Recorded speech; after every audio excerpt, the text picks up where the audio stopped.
Awesome. Okay. Welcome everybody to the first Team Parody podcast, one of one. I am so stoked to have everyone here tonight. We are lucky enough to have all six of the current Team Parody members here present for this.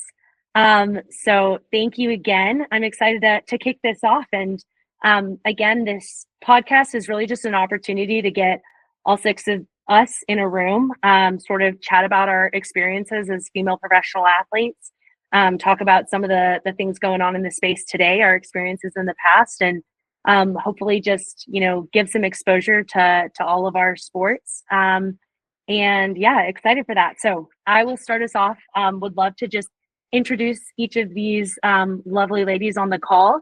First off, we have Kara Winger. Kara is a four-time Olympian and American record holder in the Javelin.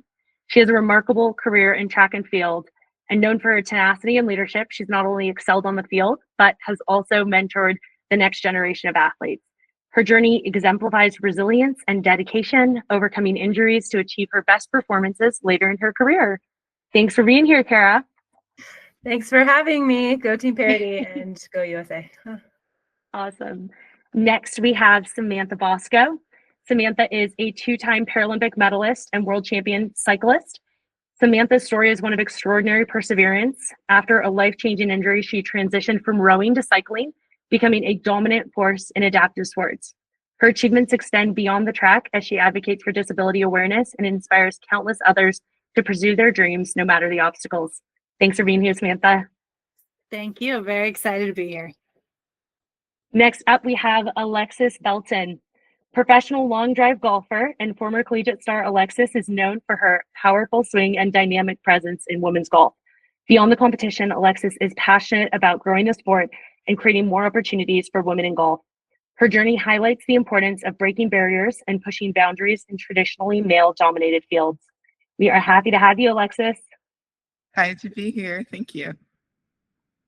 Next is Nicole Mendes, an Olympic softball silver medalist and two-time NCAA champion with the Oklahoma Sooners. Nicole is a standout in the world of softball. Known for her clutch performances and leadership on the field, Nicole brings a deep love for the game and a unique perspective on the mental and physical challenges faced by elite athletes. She continues to inspire young athletes through her dedication to the sport. Thanks for being here, Nicole. Woohoo, I'm excited. Let's go. Awesome. And last but certainly not least, Keturah Orji is a seven-time U.S. triple jump champion, Olympian, and NCAA record holder. Keturah has made history as one of the best in her field and the first woman to win 8 NCAA titles in the field events. Keturah's career is defined by her groundbreaking achievements and relentless pursuit of excellence, making her a role model for aspiring track and field athletes worldwide. Thank you for being here, Keturah.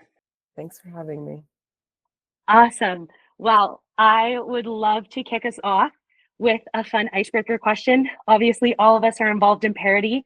A big thing of what parody does is connect female professional athletes to brands for partnerships, and would love to just hear from each of you what your favorite brand partnership you've done has been during your time as a professional athlete.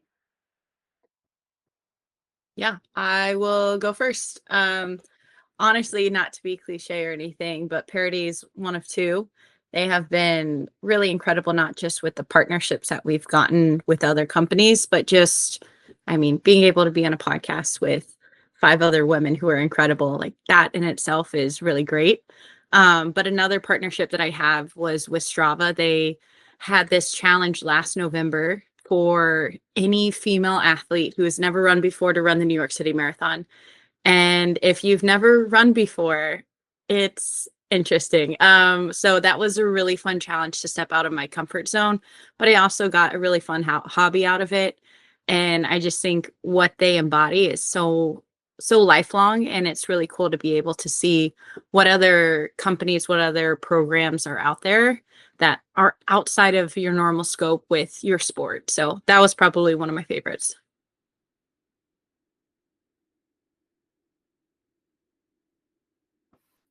I'll go next. I also have two, I think, both with parody, actually. The first one was a commercial where we got to showcase who we are outside of sport, and that was probably the most fun for me because I got to bring family along and make cookies because it's one of the traditions we have with the holidays, which are coming up. So I'm very excited about that also. And I think about that every time I make cookies, actually. And the second one would be recently working with Microsoft because we got to do a lot of data tracking leading into Paris. And I have become even more of a data nerd and learned so much valuable material and information for myself that I would not have had the wherewithal to figure out on my own without that opportunity.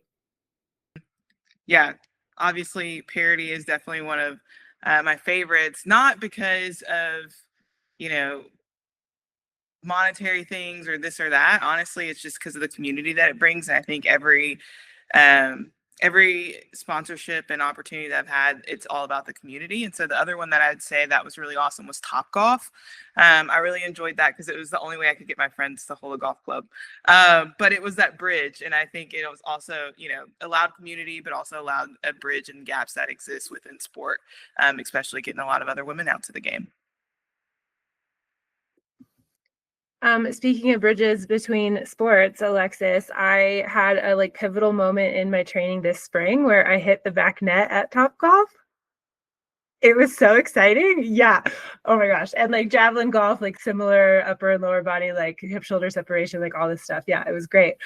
Also a parody partnership for me and community driven was a campaign that I got to do with Strava a couple years ago. And it was during the recovery from my second ACL tear. And I was working full time, volunteering with USA Track and Field, coaching an athlete and trying to recover from this injury in preparation for fourth Olympic Games.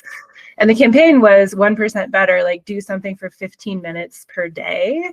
And it really forced me to slow down, actually do this campaign, be genuinely connected to the content that I was creating and reconnect with a part of my life that I really needed to get back to focusing on. So it was this perfect, yeah, I get paid, but it's more so very, very genuine to my life and what I need in this moment. And it was really, really important to making that fourth Olympic team and making the season a success. Yeah, and then I would say one of my favorites has been working with Cherry Bundy, a recovery juice.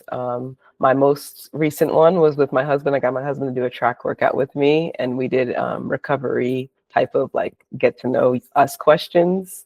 And I think people really enjoyed that just because we don't really do a lot of Q&As, my husband and I. So people see pictures of him, but they've never really got to know us as a couple. So it was fun. And Cherry Bundy gives us the creativity to kind of create the content that I would like that aligns with me. So I appreciate that independence.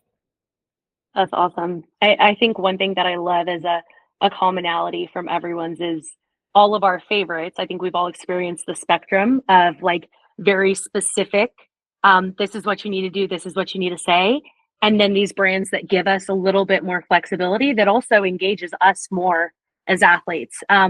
My favorite partnership that I've done was through Parody, and it was with Superfeet, which is a shoe insole company. And it was a group of USA Track and Field athletes that they got together, and they really just said, obviously we want this to be helpful to our brand, but we just want to elevate your stories. So, if you can work the product in, awesome, but we just want you to sort of share your journey. And part of that as well, I had someone who got to do an interview with me at the Olympic trials this year. And they also gave me the opportunity to write a blog post about my sort of connection between being a professional athlete, but also working full-time in tech at the time. So that was really cool to be able to, again, just sort of expose myself to those multiple areas of my life. And it just felt awesome to have a brand say, we just want to elevate your story. And I think that's a commonality in women's athletics that is going to help us continue to grow. So I absolutely loved that. But thank you all for sharing. So to sort of dive into our first topic here tonight, of course, did a little bit of research on everyone outside of what I already know about y'all. And not all of you, again, not trying to age anyone, but most of y'all have been in the professional athletic space for quite a few years now. Some of y'all are still actively competing. Some have recently moved out of competition and are exploring other avenues to stay involved in sport. I'm curious, looking back on your careers, no matter how long, what was like the landscape of women's sports when you first started? And were there any specific barriers that you felt like you ran into or attitudes from other people that you had to overcome? Yeah, so I would say that even you asking about like women's sports specifically, it's interesting because I feel like when I started sports, it wasn't really distinguished that it was a woman, like women's sports specifically. So if you hear people talking about like, I watched a basketball game last night, I watched a soccer game last night, everyone's assumption is kind of like, okay, you watched a men's basketball game, you watched a men's soccer game. It wasn't really distinguished that you were watching a woman's sport. And I feel like we've gotten to the place in sport where people are talking about the NWA, the WNBA. People are talking about the NWSL. And it's becoming like normal to just talk about women's sports and to acknowledge that women also play sports, that to distinguish, like when someone asks about a game, like, hey, which gender are you talking about? What game did you watch? So it's been interesting seeing how that's advanced. And then even talking about overcoming barriers and attitudes, I would say something I was shocked to find out when I went professional is how much social media mattered, how much appearance mattered, especially for women. I thought like, okay, if I perform in my sport well, it doesn't really matter how I look. If I can dominate, I'll get paid. And I actually found that to be quite untrue, especially in track and field, specifically field. I think that a lot of other aspects matter other than how you perform, especially for women. And trying to like gain followers and be an influencer and all this other stuff was really a learning curve for me, because I was more focused on performing on the triple jumper and really being the best athlete that I could be. So on that, as you know, someone much older than Keturah and many people on this call, I lived through that transition a little bit, because you did get paid for performance before, and now it is so much more dependent on who you are online, who you can speak to online, who you can sell shoes to online in terms of field event specific, because your jersey used to be the place that you could advertise, and now you can advertise all the time. And that's so much pressure for an athlete that is trying to perform and focus on the tangible result versus the intangible, like nameless, faceless people that you're impressing on the internet every single day. And that was a very distinct, like good contracts, good money before my third Olympic team, a lot of lost opportunity after that when social media truly was becoming the main focus. And main is hard to say, hard to distinguish, but it does feel like that when you're up against this wall of the world is different now. How do I navigate that as a woman in sport? I'm kind of similar to both of you ladies as well, especially in cycling, because it is such a male-dominated sport that you didn't even have races that were comparable to male races. Like there was no women's Tour de France. There was not big enough races to get the exposure. And a lot of times it was on the female cyclists to get your friends to come out and build the fields. If you build the fields, we'll have the races or we'll have the payouts. Meanwhile, the guys just show up and they have more than double what the women are even offered. And I came up when Instagram was just starting out too. So like I was always under the assumption that if you did well, you got the accolades. And when cycling, all of your sponsors are on the jersey. Nowadays, they don't care if you're on the jersey or not. They want to know how many people you can reach on social media. So it's changed in that sense also, because it's almost like you have two jobs, one to be the athlete and two to be the influencer, to try to get the sponsorships to continue to be the athlete. I will say to that point, I am a little bit younger, but I do think it's been cool to see how, from my perspective, how with social media, it is two jobs. But if anybody's well equipped to usher in this new era, it is female sports. And I think not only is it having the momentum from people who are actually sponsors and have money and are willing to invest, but also for that change, women have been aware of, oh my gosh, okay, it's not just how I perform. It's not just my ranking or whatever it is, but there has to be this whole other side. And I think that the female athletes that are in college, that are newly professional, they know that a little bit more. And if you take a female versus a male, typically straight out of college, the female will probably understand social media better. They will probably be a little bit more willing to reach out. And honestly, if you're a female athlete, you know you have to work a little bit harder. They're a little bit better equipped for this new and up and coming age. I feel like I'm in between a little bit, but I think it's really cool to see with the way that women's sports are trending, how we've been able to adapt and go, okay, this is where we can finally get in. This is where we can take our advantage. Yeah, I'll definitely kind of add on to that. I feel like I sit in between as well. As someone who has transitioned out of my sport because it's more financially stable to kind of be a good golfer online versus have a resume in your actual sport. And so if there's one thing that I've learned is that if I could go back now, or if I was just starting in this time era, man, I'd be making bank. It's like I think I could understand a little bit more how to match my resume with socials and not have to have two jobs at one time. But now I think we're just scratching the surface as female athletes. It's like, okay, now we're being seen. And I think time is just coming where our resumes as athletes will match the payment as social media influencers or, speakers or whatever we do to help supplement, especially coming from a sport where you're not on a team, you pay for everything. I feel like that era is coming as well. So if I could go back to be in college for NIL deal, I mean. Yeah. So I'm curious, like on that same theme of looking back, like, did any of you have like a specific moment at which you realized, like specifically looking at men's versus women's sports?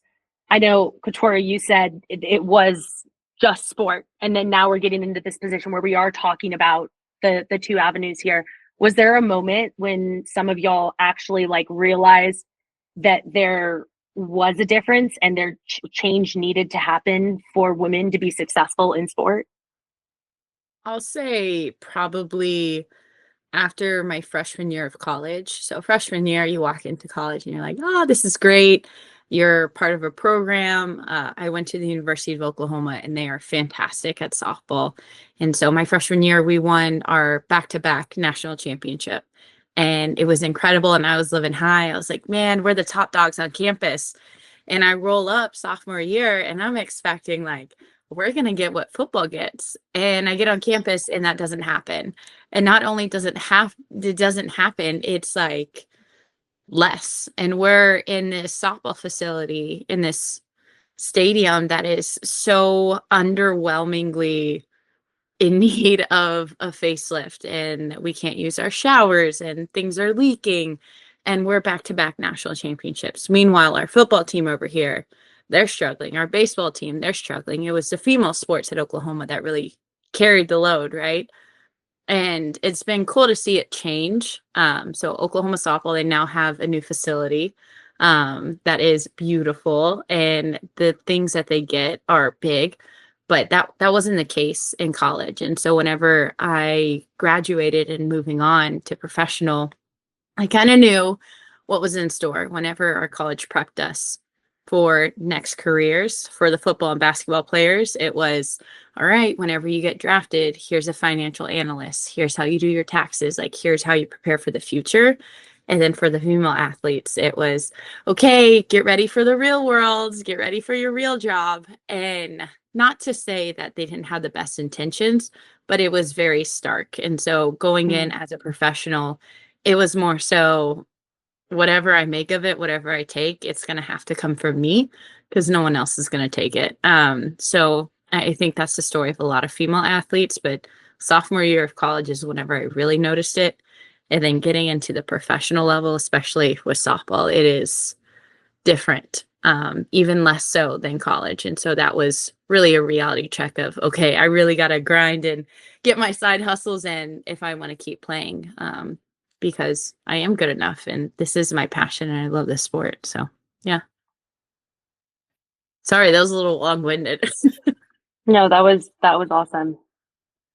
I think mine's been a little bit more of a slow burn.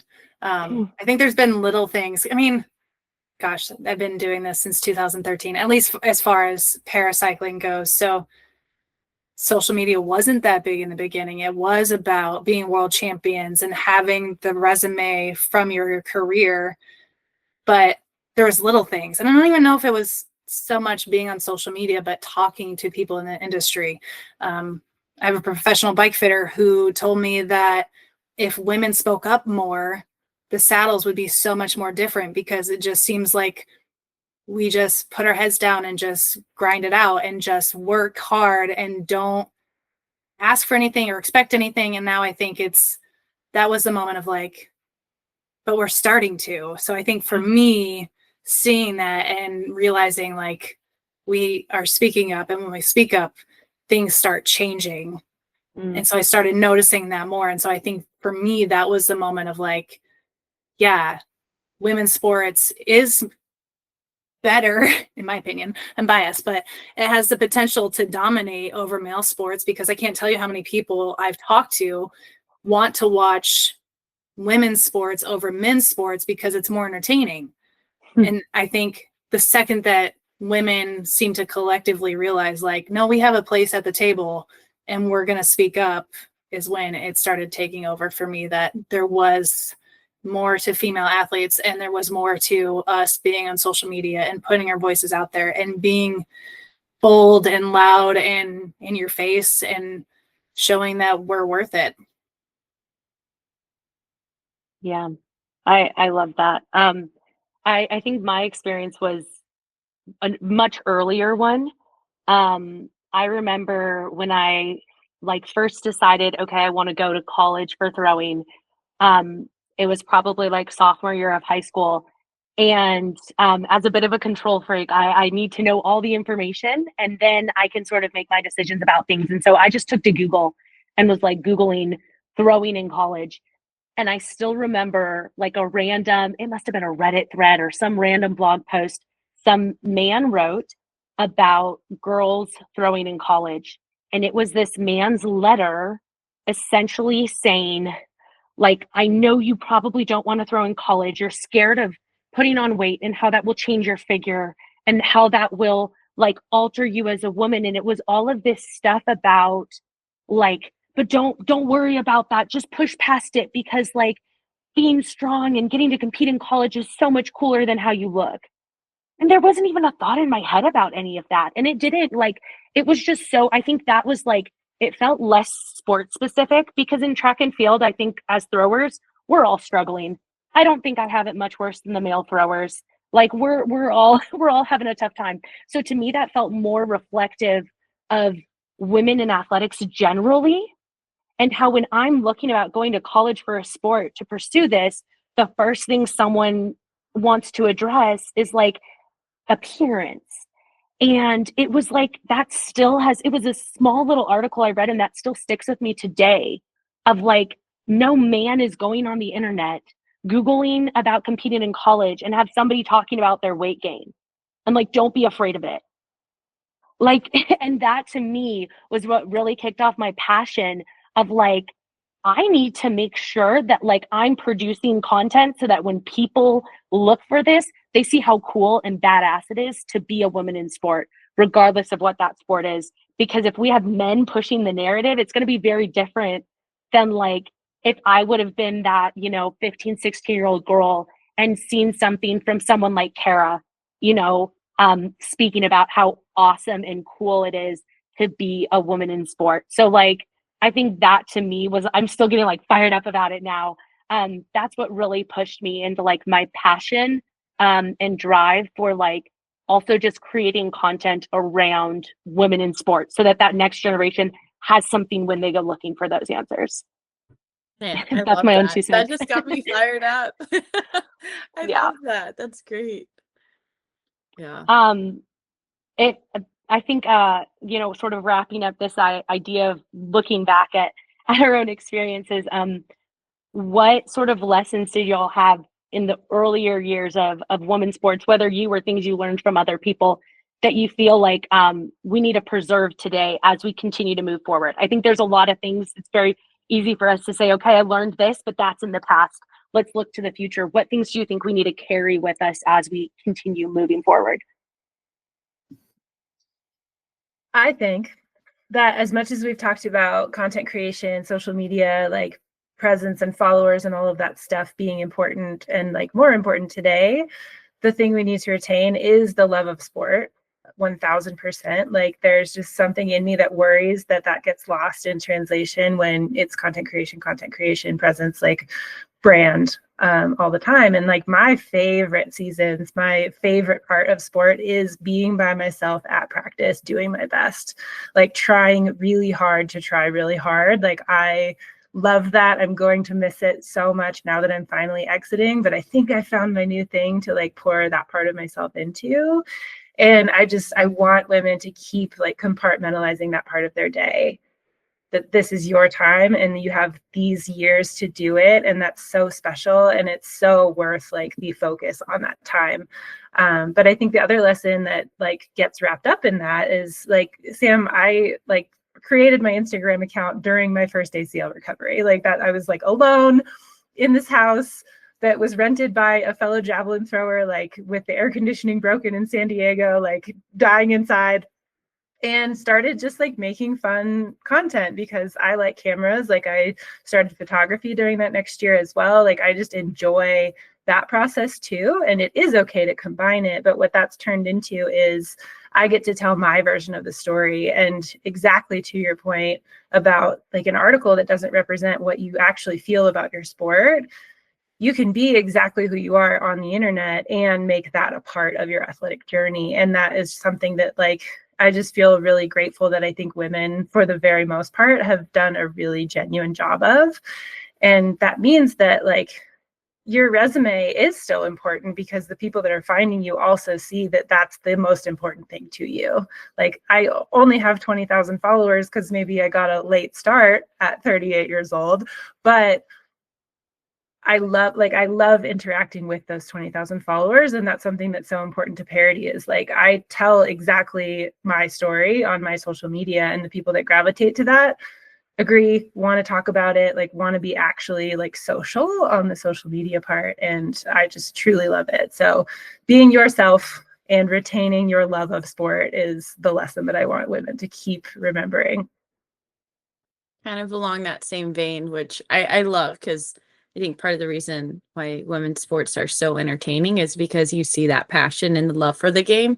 It's not all business as usual, and they're able to showcase both. But I think one of the biggest things, and this could probably be for female and male sports, but being able to dedicate the time to that slow burn of that process. I think with social media, everything's quick, edited, perfect.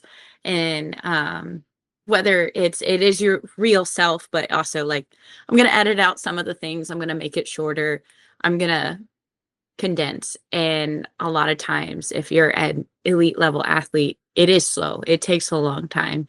And there's a lot of hours, and there's a lot of struggles and highs and lows. And being able to hang on to that and being able to embrace the suck, the hard, I think that's really important, and something that I think would be really cool if a lot more athletes talked about. The elite athletes would talk about, because they get to do really cool things because of all that. And sometimes I think this younger generation thinks you just get to do the cool things because you're pretty or because you're one way or another, but it's actually because of the work that has put you at that level, that has put you in those positions. So yeah, I'll add to that as well. Is I think we define success a little bit different now versus like when you're just doing something and you are not going to make a ton of money or whatever it may look like. You're in it with the other people, so you're just like, whether that's your team, your physical team, or you built your own team. You're learning, like we said, grit. You're learning how to be that person that reaches out to be thankful for the facilities that host, like all those little things that really matter, which is why, majority of C-suite women's come from a very high level athletic, background. I think that part is one that we should definitely carry over, of just like, what are we what are we most proud of? Like, are we proud of the failures and the grit and the hard things that create beautiful stories? Are all beautiful stories, to Nicole's point, just, you know, keep it to 90 seconds and let's scroll through. Yeah, I want to sort of bring us back to something that Kara actually touched on a little bit earlier. Um, Sort of the timeline of how some of these brand sponsorships have changed over the years. So as all of us are professional athletes today, what are some of the biggest changes you've seen in sponsorships, and specifically how brands choose to engage with female athletes? Yeah, I would say one of the biggest ones that I've seen recently was Athlos NYC.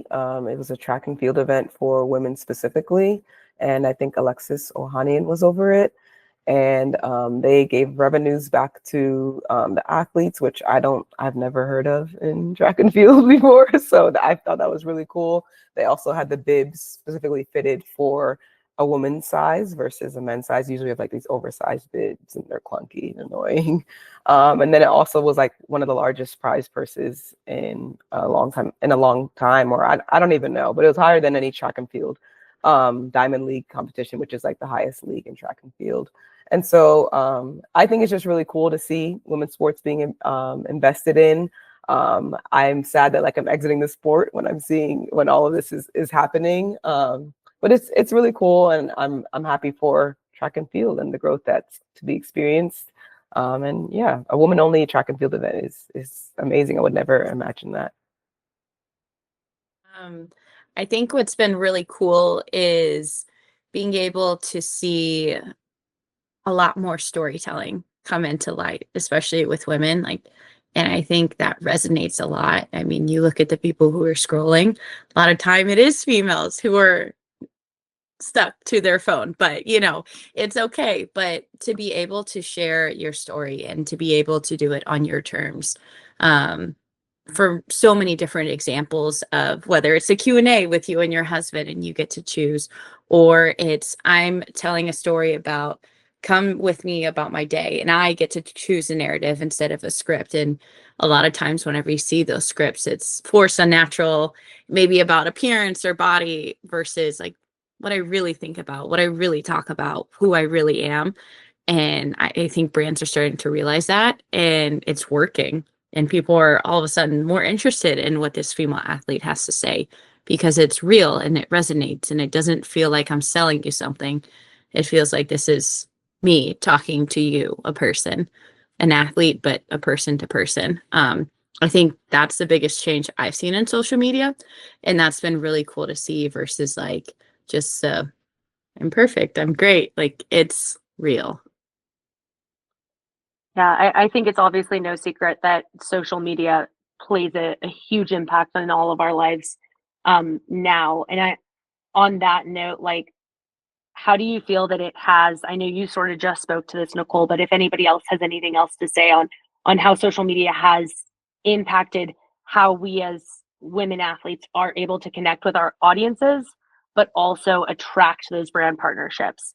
And then also, is this something that you feel like is exciting, exhausting? Like, I'm curious to sort of check the pulse of how y'all have felt about that importance of social media. I feel like, sorry, I feel like along the lines of Nicole, and in response to the question, like I think women are being able to be more themselves and not put together all the time, goofy, crying.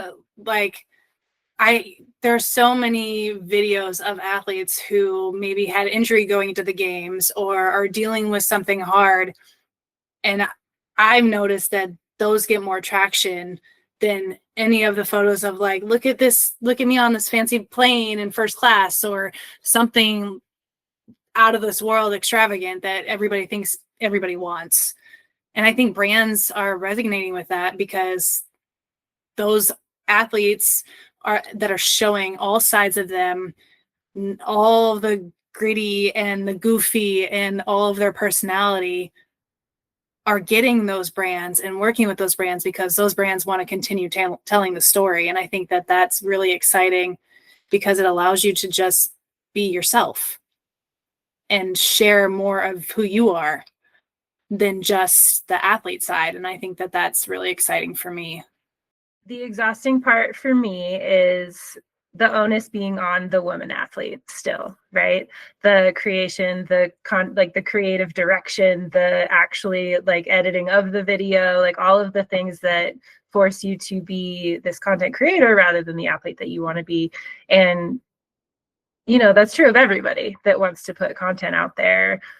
But for the person, the 25 people below that top echelon, like top highest performer in the category in each sport, who are trying to make ends meet and bridge that gap with their entire personality, with all of the good and the bad and the ugly, that is its own burden. And that gets really hard for me. I'm silent for months at a time or a month at a time. Like the consistent posting schedules that get really, really difficult for me to keep up with, because it's just it hasn't been a part of my life for my whole life, right? And that's true of all of us, but it's less true for younger athletes that are coming up, that are walking into, to points that we've already made, like a situation where that's just expected. That's how life is going to be. And it is such a cool opportunity, but kind of figuring out your routine, figuring out your editing schedule, like your posting schedule, all of that stuff is where I get really stuck and I just take a nap instead. I think that the opportunity outweighs the exhaustion for sure. And the ability to connect with brands on a smaller scale in very, very genuine ways, like forevermore, is super exciting. Like the regional opportunities that come from growing up in a small town, like the ability to work with them. I'm really excited to keep contributing to sport in this way, especially for women, but in track and field specifically. I consider myself somewhat of an expert on Rule 40, and I'm really looking forward to using that knowledge to help athletes take advantage, specifically from an Olympic and Paralympic perspective, like on how they can use their advertising power around the Olympic and Paralympic Games, because it's been so scary for so long. But on a small scale, when you know what you're walking into and you have the skills of video creation, creative direction, like all of the things that we know that women have now, the sky is truly the limit. Yeah, go for it, Alexis. I'll be quick. I'll just say I agree. I really struggle with it. I think one of the biggest things, though, is that it's depending on what type of social media page that you want. Like, are you just trying to make ends meet? Or do you want to sit and wait for the right deal, that you can be creative, that you can do something different? Or are you just going to be informational? And so your content's going to look this way and that way. And I think trying to meet, and then a lot of these brands, I feel like in the past, we were kind of talking about that. You got to know almost the CEO of the company. Like you really got to know the brand that you were working with. And now you kind of know an agency that sits in between a brand. And so it makes it hard to kind of be authentic in a way sometimes. But at the same time, it's like an opportunity that you can't pass up. And it gives you the ability to tell a story in your own words versus someone else's words. Although sometimes I want to be like, you can just do it. Sounds good. Looks good. Just make sure, my eyebrows are done. Yeah. And so I think that's like the only thing is like, it's kind of, I struggle, and sometimes where I'm really good at it because I'm like all in. And then the other times where I'm just like paralyzed. And so it's a forever learning curve. Yeah. I was just going to chime in on the exhaustion, but it definitely is worth it, because to me, the social media aspect outside of the brand partnerships, it just feels so empowering to have control of my own story. Because if you're not the top person in your event or your sport, you don't have consistent media. Like this past Olympic trials, I made the team last year. This past Olympic trials, I got 6th place, and the entire trials, not a single media person. You're required to go through that tent. Nobody wanted to talk to me. Not a single person wanted to talk to me, and that hurt, and it made me feel really helpless. But I have the power and control over my social media and have the ability to use my voice to make sure that I get to put my story out, versus before, when we didn't really have that, if you're not getting the attention from the media, you're not getting that outside attention, you could be a professional athlete your whole life and no one would know, because you're not that person that they're consistently writing about. So I think to me, it is exhausting to have that consistency, but it's amazing and exciting to feel that empowerment of having that space and having that audience that you've built up, that you do get to take back some of that control and then ultimately use that to be able to monetize and partner with people and share that space that you've created. So it's definitely both. But yeah. So with the partnerships that we have experienced and stuff, I'm curious if anyone has an idea of how these brands can sort of evolve the partnerships beyond just that marketing to creating those deeper, more long-term investments in not only athletes, but women's sports as a whole. I really like the idea of partnerships becoming think tank positions for those brands, with women athletes informing how products get created in the future. To Samantha's point about bike seats, like I've read articles, my friend, that are horrifying as a woman cyclist. Like I cannot believe that these are issues that we're facing still in 2024. So that like product development informed by women athletes is super exciting to me. And I, have worn 2 different ACL braces that are the same ACL braces that are worn by football players in the NFL or in college. Like at Oklahoma, all of the Sooners, I'm sure, were wearing 2 DonJoy braces on each leg, or on one on each leg. That's how they're worn. But does that fit my leg as well as it fits theirs? Because we know that the instance of ACL tear in women is higher than men. And what is being done about that? Like, how can I work with DonJoy to develop a product that's specifically for women and might, like in flag football in 2028 in the Olympics, prevent ACL tears in the women that are playing the sport?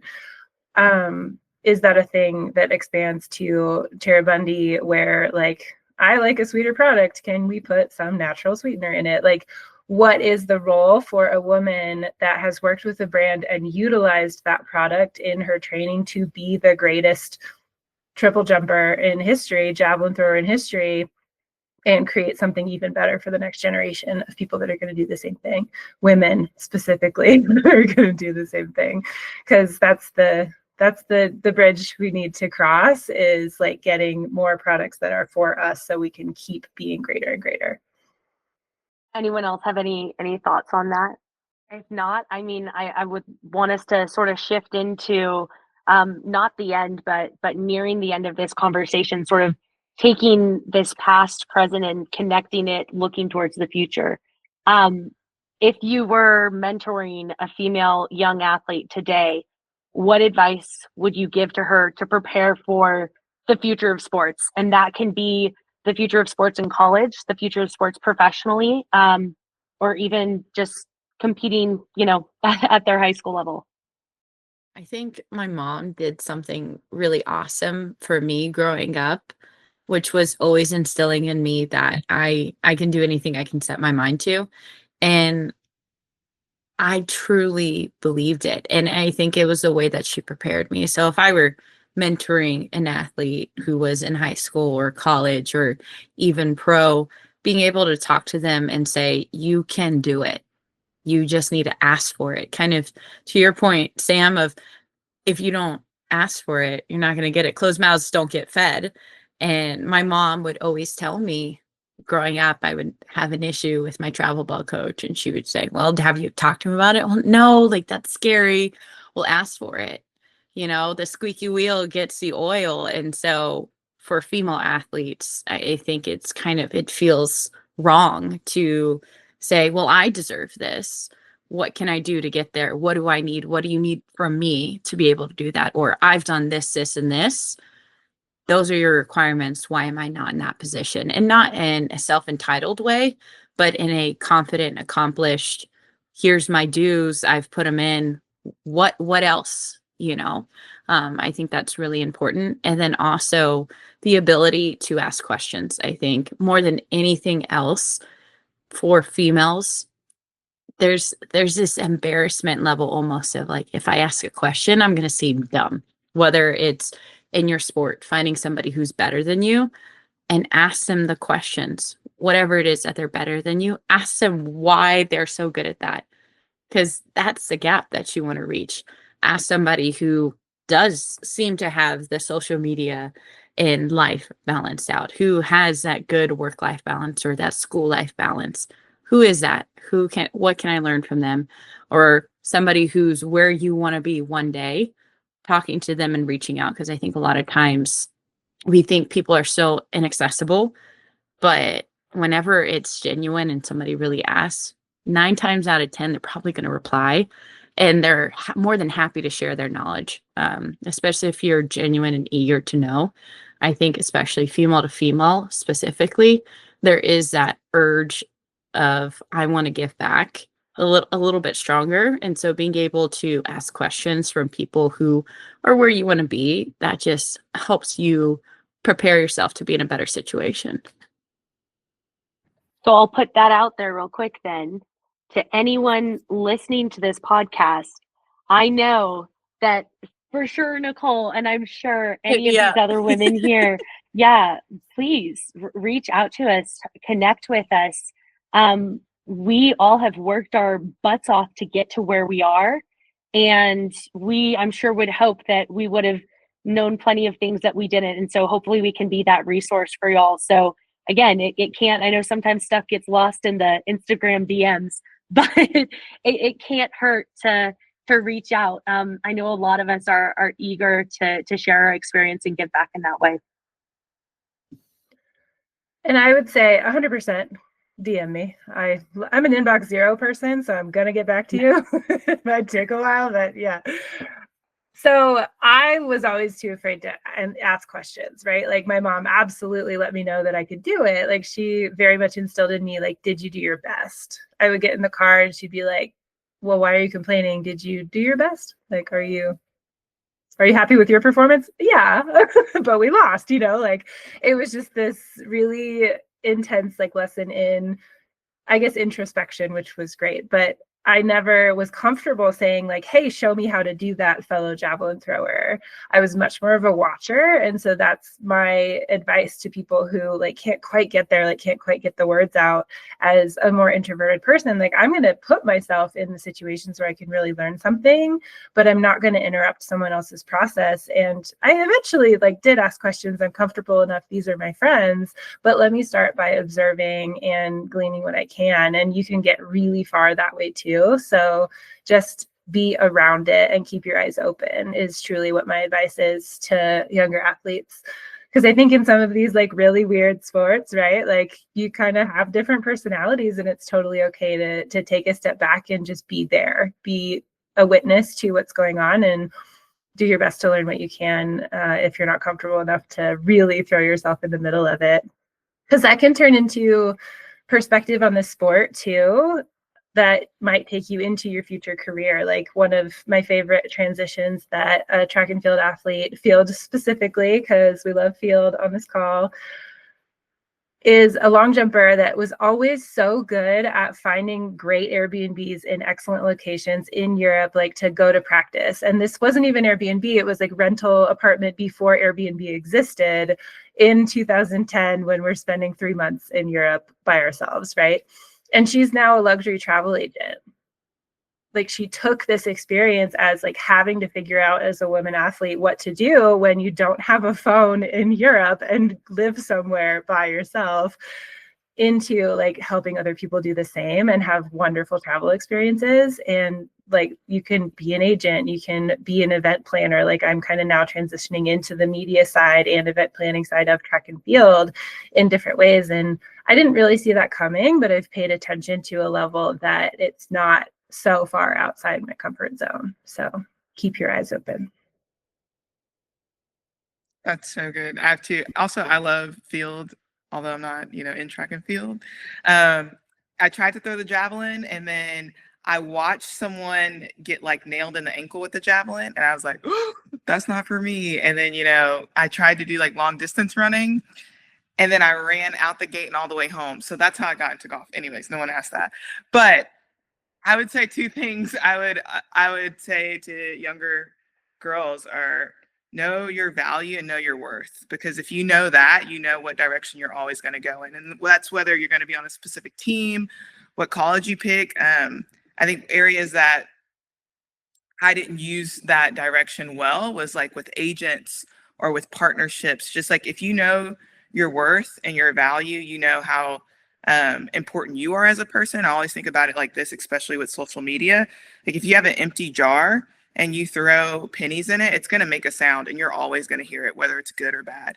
But if you take a jar and you fill that with like Jello or something solid, you know, your worth and your value, any penny or any noise that goes in, you can't hear it because you're already full of who you know that you are, and you can set your value well. If someone comes in and tries to lowball you in something, you're like, I guess it's not going to work, because if I take this number, then it sets every other woman back. You know, like someone's going to take that $500 deal that's going to mess up everyone, when every woman is worth, you know, probably way more than that. And so I'd say that's the first thing. And the second thing that I wish I would have done and that I tried to do now is have fun and like celebrate the little wins, because those are the things that you're going to remember most. I can remember holding up the trophy. My first event I ever did in long drive, I won it, I held it up, and I was just like, that's it? Cool. I literally had to carry it by myself and everything else, and I had the box, and there's a lot of men. No one asked to help me. I guess they were like, she's a strong woman. But I wanted help, you know? I was like, I'm not that strong. But I'm strong. And so, yeah, I think is celebrate the little things that get you to the big moments. That is such a good one, Alexis, because I feel like as an athlete, I've always gone from, okay, I did that, on to the next thing, and like have such a short-term memory because you don't think about what went wrong because you don't want it to carry into the next one. Oh, so good. And also I try to do track and field, but my ankle doesn't move. And the furthest I got is trying to run to a gate with a backpack at the airport, and was constantly reminded that my husband says, you're not missing anything if you can't run. He's not wrong. That's what it is. For me though, I feel like advice that hasn't been said already that I would give is to act like you've never been there before. Because I feel like I always used to say, act like you've been there before, but also act like you've never been there before, to like not showboat or do all of the things that are overly confident and have it come across as another way. But I feel like my mind has changed on that.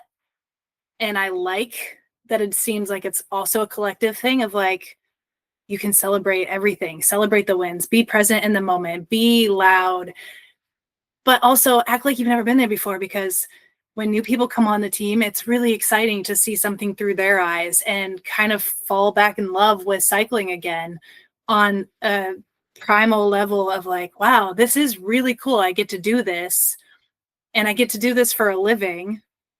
But also if I'm acting like I'm first time there, I'm going to be a sponge and try to learn everything, because no matter how long you've been in a sport, you can always learn something. And if you don't act like it's your first day on the job, so to speak, you're not going to learn it because you're just shut off completely from it. So I feel like that would be the biggest advice. And as somebody who's dealt with a lot of adversity and is currently on crutches because I had surgery, being comfortable with the uncomfortable, I think, is another big piece of advice, because I feel like so many times people want to look to the good moments and get past the bad moments, but good and bad go together. And if we can't learn to thrive through the harder moments, we're not going to get as far in our career as we'd hoped we would. I'll add two in. The number one that I always tell everyone is that you are more than your accomplishments and failures. Your sport is not your identity, and your sport is not all that matters. I've always been big on like, sport doesn't really matter when it comes down to it. Like, who are you? What's your character? What do you do for fun? Who are you, like, just outside of sports? And sometimes when you're around agents, when you're around athletes, when you're around sponsors, it's all about like sports. When it comes down to it, it's like, how's your family doing? How do you feel? Like, there's so many bigger things to sports. So just not defining yourself by what you accomplish or what you fail is a really big one for me. And the second one I will say, just because we talked about social media so much and the future of sports, I think social media will just continue to grow and be bigger and bigger and bigger, is that social media is not real. Sometimes you get on social media and you're scrolling and it's like, oh, she looks so good. This is so easy for her. She's so happy. You have no idea what their lives are like. People edit everything. Like I remember when I figured out how much people were like editing photos and videos, I was like, what?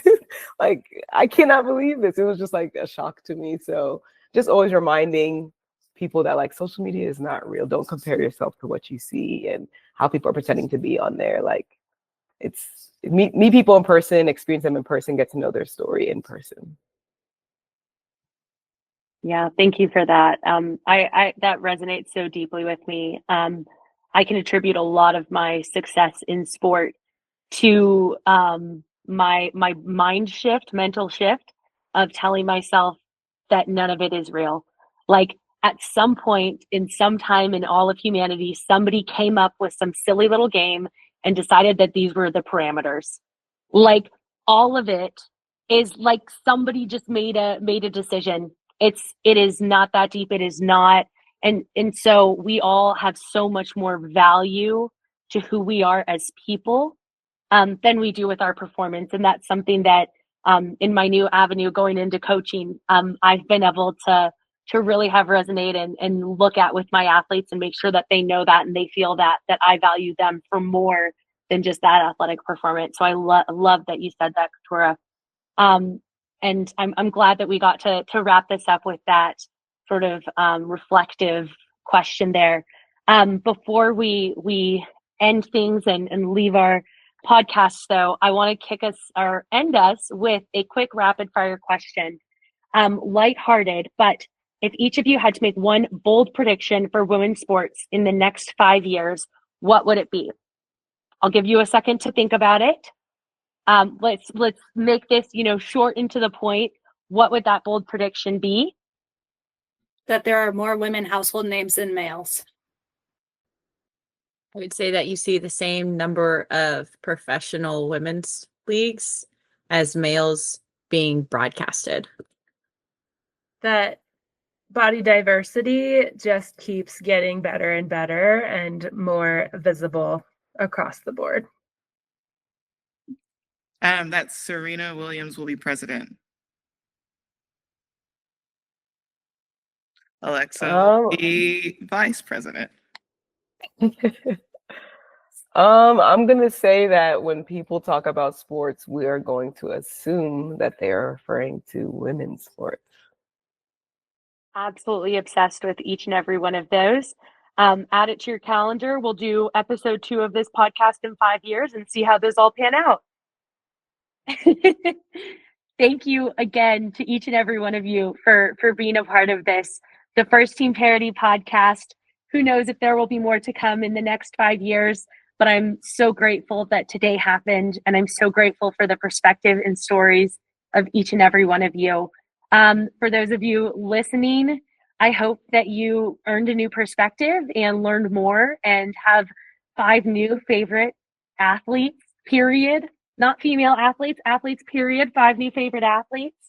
And I just encourage you, if you're not already following each and every one of them, to go follow them, elevate their voices, tell your friends about them, and just continue to stretch your perspective on the value of women's sports. Thanks again, everyone. And I'm excited to see what everyone does with the future of their careers. Bye, y'all.